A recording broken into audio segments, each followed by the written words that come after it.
Hey everyone and welcome back to another video. Today I'm going to show you how you can connect a Samsung Galaxy Watch 5 to your Samsung phone. It's pretty easy. I'm going to show how you can do it. So the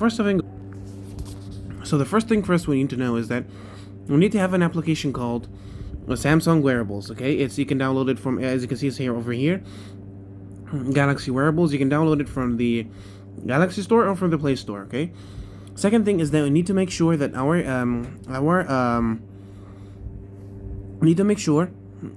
watch is charged and it has the Bluetooth on and the Wi-Fi on. Okay. Once we have both of them, and location, of course. Once we have them, we're going to launch Galaxy Wearable. Okay, and it's going to set up.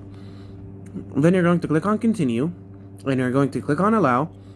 And it's going to scan for the nearest device that you have, which, as you can see, it found Galaxy Watch 5. If I click on it, okay, it's going to start pairing with my Samsung Galaxy. Now, once you click on it, it's not going to give you this notification because this watch is already paired with someone with another phone.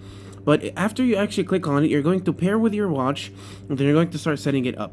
So it's this easy. So yeah, guys, thank you so much for watching. Don't forget to like and subscribe, and I'll see you later.